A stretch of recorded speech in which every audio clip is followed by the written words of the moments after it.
नमस्कार, मैं सतीश और मेरे साथ डॉक्टर निशांत श्रीवास्तव नमन।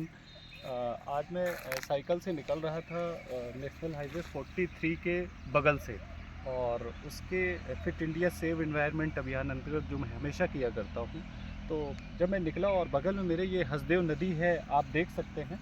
और मेरी नज़र इस पर अक्सर पड़ती थी और मैं सोचता था कि इस नदी में जाके मैं देखूँ, यहाँ की स्थिति देखूं कि लोग यहाँ पिकनिक मनाते हैं और इसे कितना गंदा करते हैं। तो मैं थोड़ा सा आपसे इस बारे में डिस्कस करना चाहता हूँ कि आप ये देख सकते हैं, ये नदी का ये नदी है और इसकी साइड में इतना ये काला हो गया है, और इतना ज़्यादा काला हो गया है कि आप यहाँ चलने पे भी देखिए पैर भी काला हो रहा है। तो अब इसी पानी को, इसमें ये सारे जो है ये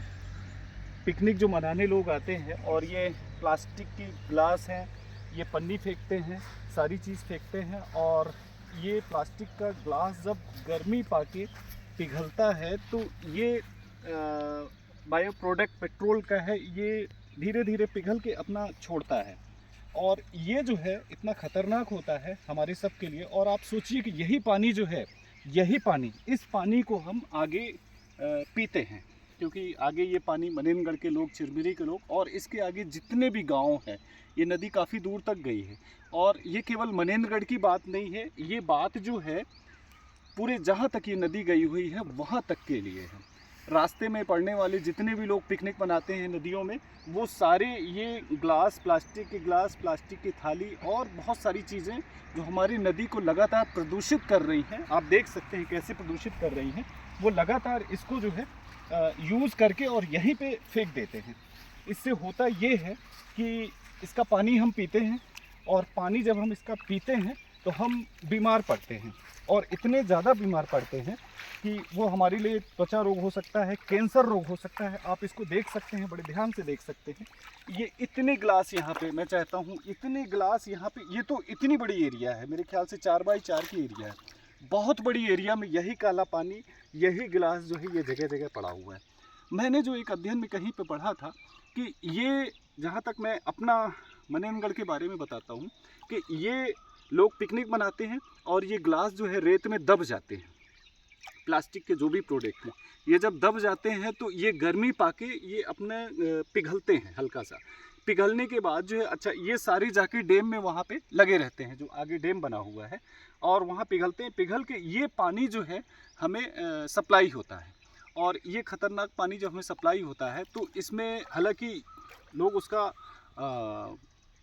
फिटकरी बोले, उसको एलम डाल के उसको साफ़ करते हैं, लेकिन उस मात्रा में साफ़ नहीं होता है।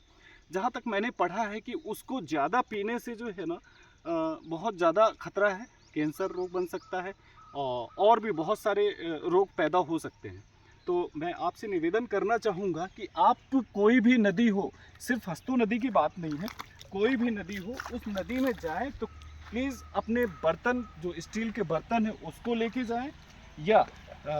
गन्ने से बने जो पत्तल हैं, दोना है या ग्लास है, वो भी काफ़ी हार्ड होते हैं, उनको लेके जाएं, क्योंकि वो नष्ट हो सकते हैं। इनको आप जलाएंगे तो ग्लोबल वार्मिंग को भी खतरा है, तो उससे वो नष्ट हो सकते हैं। आप देख सकते हैं जो स्थिति है 43 नेशनल हाईवे 43 के बगल से हसदो नदी है, जीवन दायिनी हसदो नदी है इस क्षेत्र की, उसका ये हाल है। और मुझे लगा मैं इसका वीडियो बना के आप लोगों को शेयर करूं, और निवेदन करूं कि कभी भी आप पिकनिक में जाएं तो आप स्टील के बर्तन ले जाएं, गन्ने से बने दोना पत्तल ले जाएं, वो उतना नुकसानदेह नहीं है। तो प्लीज़ आपसे निवेदन है कि इसका उपयोग करें। और आप देख सकते हैं ये जगह जगह ये इसमें कीड़े भी हैं, प्लास्टिक भी पड़े हुए हैं, तो ये सारी चीज़ें हैं। तो मैं पुनः आपसे निवेदन करता हूँ कि प्रकृति जो है वो प्रेरणादायी है, प्रकृति प्रेरणादायी है, उसको बचाएं।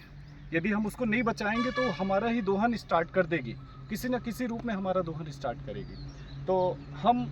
मनुष्य हैं, जितना हो सके हमें बचाने का प्रयास करना चाहिए, और भविष्य को, क्योंकि ये नदी इसी तरीके से काली होती जाएगी और हम इसका पानी यूज़ करेंगे तो आने वाले दिनों में जो हम हैं, हमारी पीढ़ी है, वो कहीं ना कहीं एक भयानक बीमारी से ग्रसित हो जाएगी, जो बड़ा मुश्किल हो जाएगा।